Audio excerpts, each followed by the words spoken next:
So let's talk about careers. They're not straight lines, are they? They're weather systems. Sometimes you drift, sometimes you're thrown. There are swells, storms, and the occasional lightning bolt of clarity.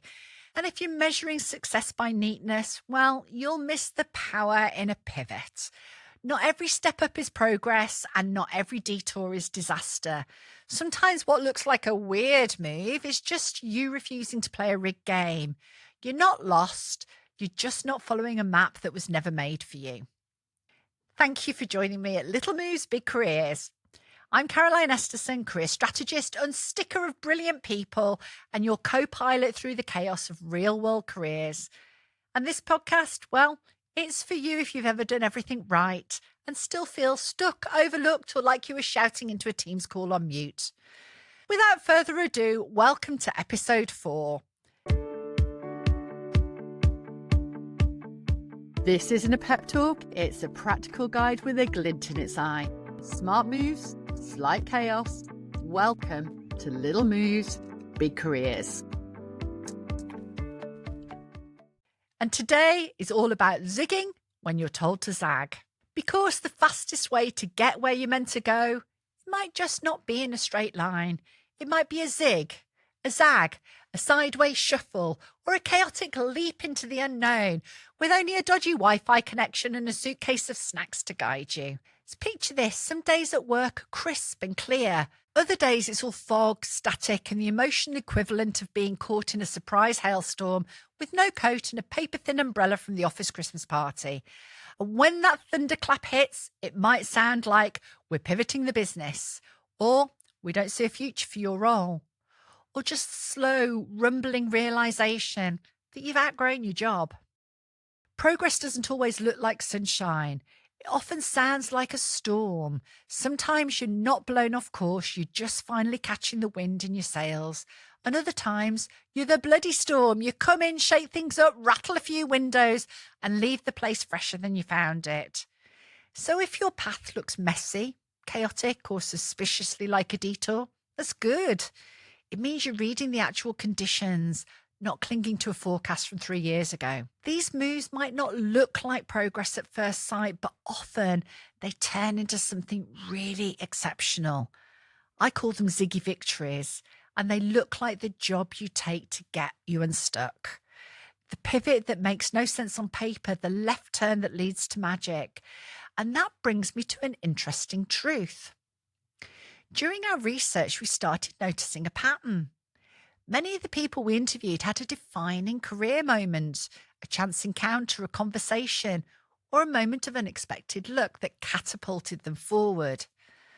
Things like slipping into a lift as the door closed, or a casual chat at an event that led to an unexpected collaboration.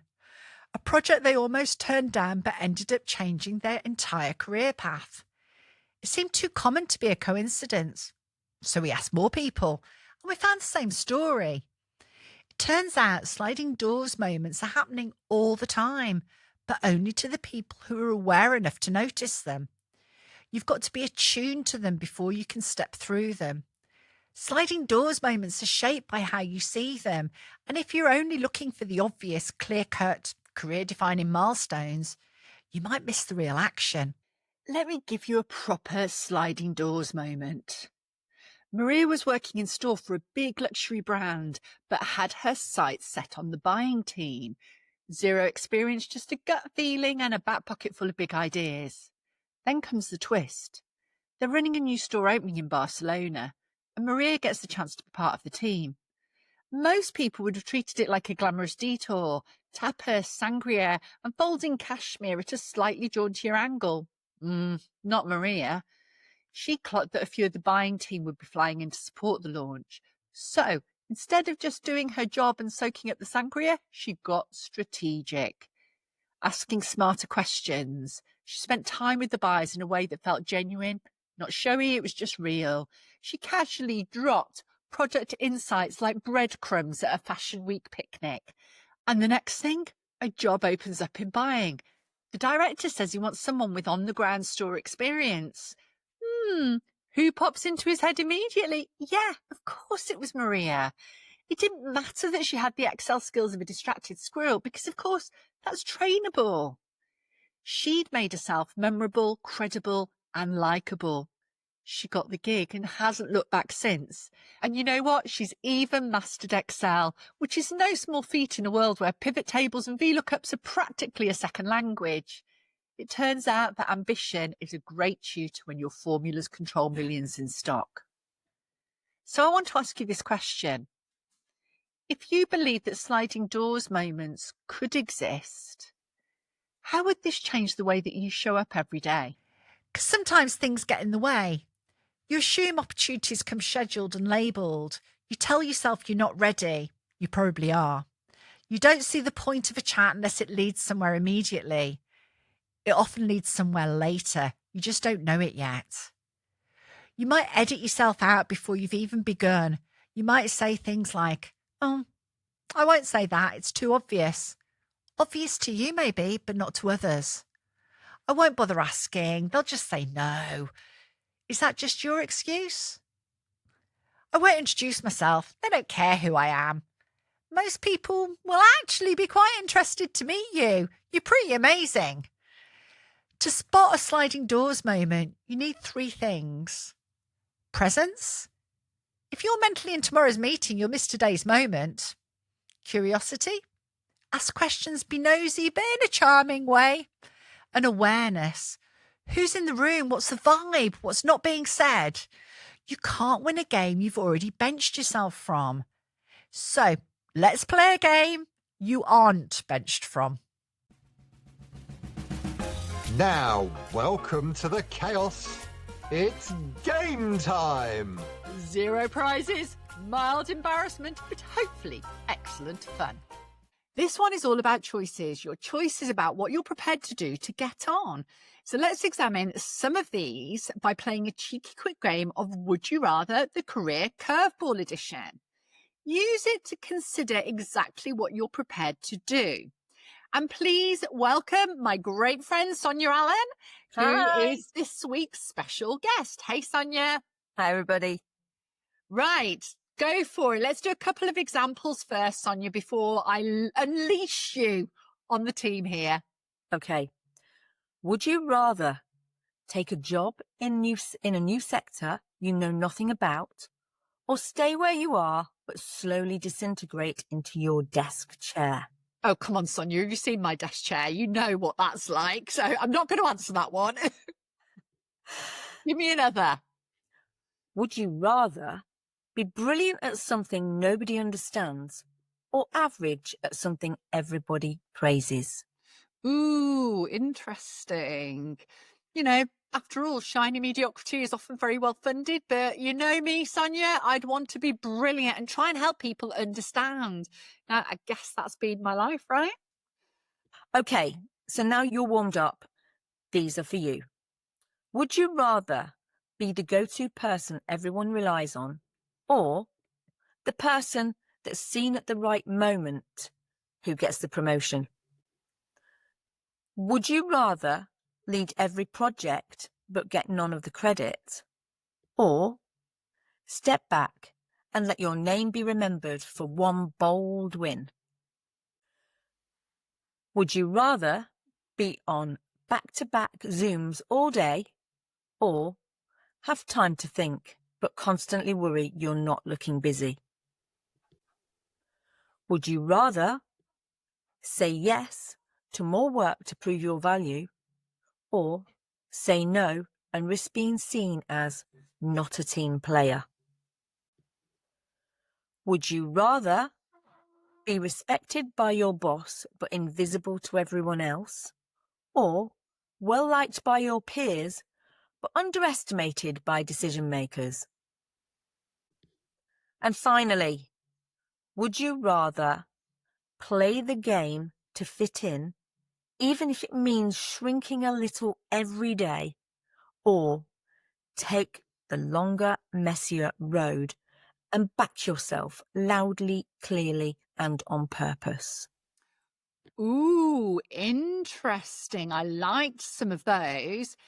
Because in the end, it's not about which door opens fastest. It's about which version of you is prepared to walk through.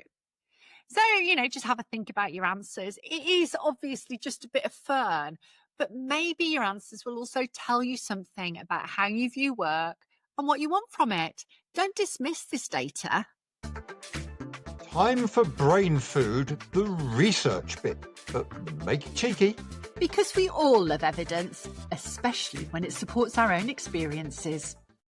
So this next segment is about where we go deep to explore the facts behind the challenge of career advancement. And for this episode, it's called The Ladder's Broken, but You've Got Legs. And that gives you a hint about what we've uncovered in our research. Let's just say it. The career ladder, as you already know, is a bit of a myth these days. Actually, scratch that. It's not a myth. It's more like a prop in a badly designed escape room. Technically still there, but not very helpful. You climb up one rung and realise someone's outsourced the rest of the structure to a freelancer in a different department, in a different country even. Cheers for that.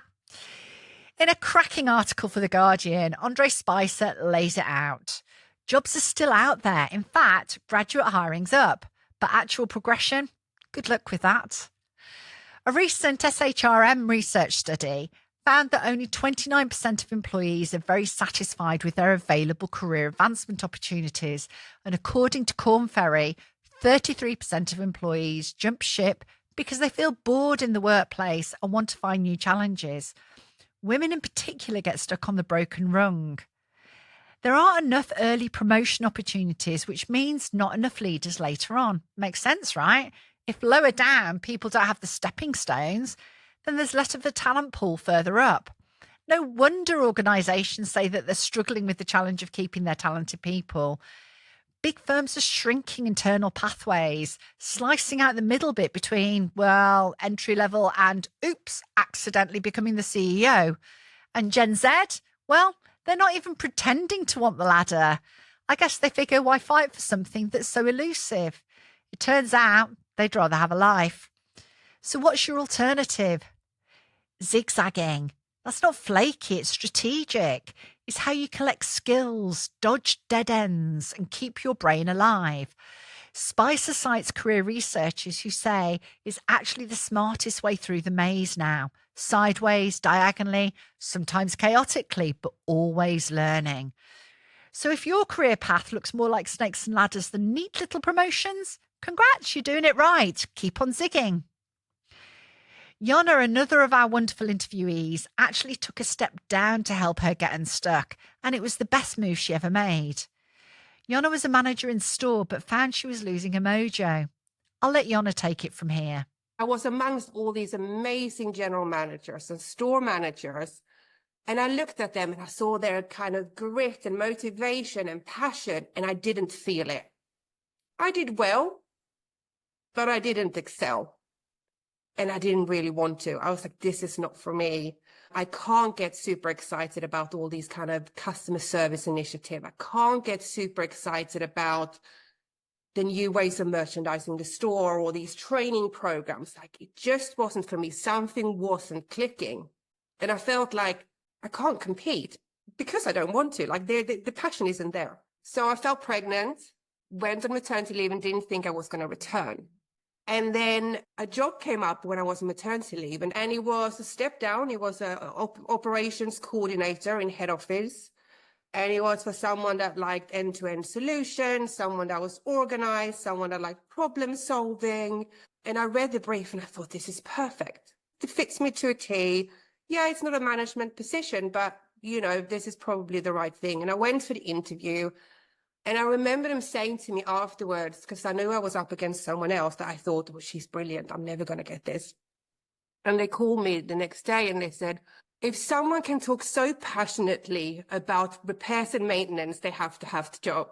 That's kind of probably like one of the defining career moments for me. It's like deciding to take the step from a secure management position in store, which probably would have been okay for me, but which never have made me particularly happy, to taking a step down and starting something completely new. And the more I was doing it, the more I saw, oh, why don't I take this on? And why don't I take this on? And how can I get to management? And how can I do this? And it was wonderful. I loved every minute of it. And I did it for a couple of years before I then got made manager. at the European level. Jonna made a choice that allowed her to enjoy her work again, and in doing so, she created a brilliant boomerang. She left, learnt, and came back stronger with new clarity and fresh momentum. Sometimes the smartest move isn't up, it's out and back in with purpose. Because let's be honest, the ladder's wobbly, the escalator's jammed, and most of us are quietly rewriting the rules as we go. So what does a smart zigzag actually look like in practice? Let's dig in. It's time for What Would Caro Do? Like a career agony aunt, but with less cardigan and more fire. Because sometimes you don't need permission, you just need better advice. This week's dilemma is from My Dad is a Wedding Dancer from Matlock. Auntie Caro, I've been offered a sideways move, less pay, weird title, but it sounds fun.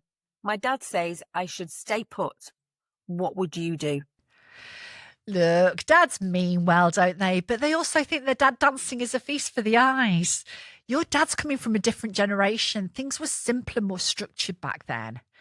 If the job expands you, excites you, and stretches what you can offer, that's not a step down, that's a step through. I remember when I first decided to set up my own business, money was tight and we were quietly struggling. Bill's mum started to clock on, mainly because we were raiding her fridge more and more, and Friday night dinners became an actual thing. She meant well. She'd scour the local paper, leaving me post-it notes with numbers on them, or cutting out ads for waitress jobs, nursery support, and once a dental assistant gig, even though she knew I hated the dentist. She didn't get what I was trying to build. She wasn't dismissive. She was just scared for me, kind of like Dancer's dad.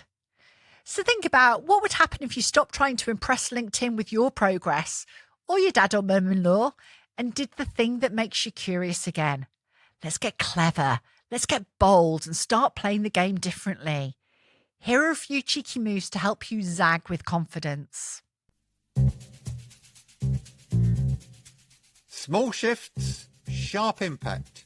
These are quick-fire career moves, real things you can do before your next coffee refill.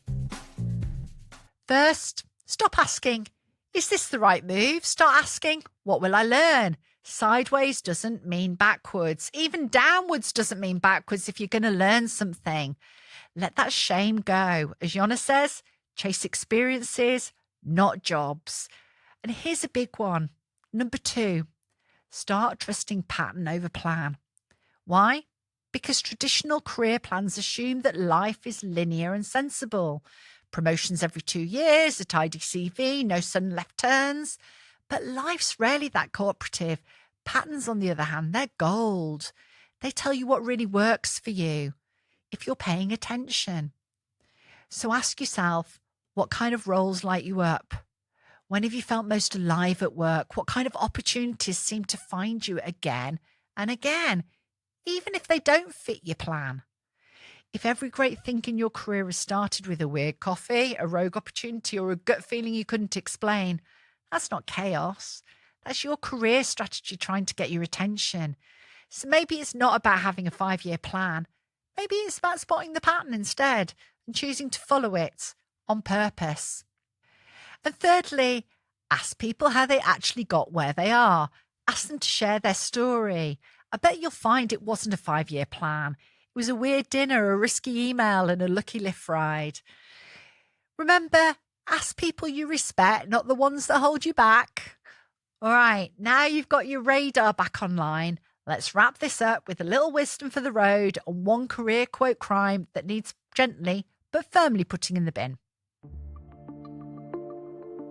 This quote has the right vibe and the completely wrong advice. So let's fix that before someone puts it on a mug. This week is a real treat for you. I got told it regularly when I was younger and I still hear it knocking around. It's a classic. Stay in your lane. Oh, this one gets thrown around like it's deep, man. The translation is don't try new things. Don't question the system. Know your place and wait your turn. It's the kind of phrase that kills curiosity, flattens potential, and quietly maintains the status quo. Here's the thing, if someone dares to tell you to stay in your lane, or any of the similar sayings like, that's not your responsibility, or let's not reinvent the wheel, let's stick to your area of expertise, let's not rock the boat, or don't overstep. Stay in your lane, baby, I'm building the motorway. Or better yet, I was in a lane, I zagged, now I've got a better view. Zagging means you notice the rules don't work for you and you chose to make your own. That's not off track. That's leadership. Until next time.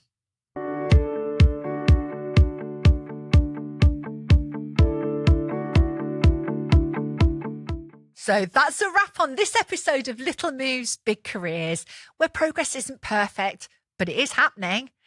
If your brain's buzzing and you want more magic like this, head to inspireyourgenius.com/podcast for the show notes, cheeky extras, and the kind of tools your career's been crying out for. Share it, steal it with pride, start a movement. So if you did enjoy this episode, please subscribe, share, and send me your dilemmas for what would Caro do, and any ideas that you've tried to Caroline@inspireyourgenius.com. And if you want to bring fresh thinking into your team or company, well, that's literally what we do. Drop us a line, we'll make it sing for you. Until next time, make the move. Even if it's tiny, especially if it's tiny.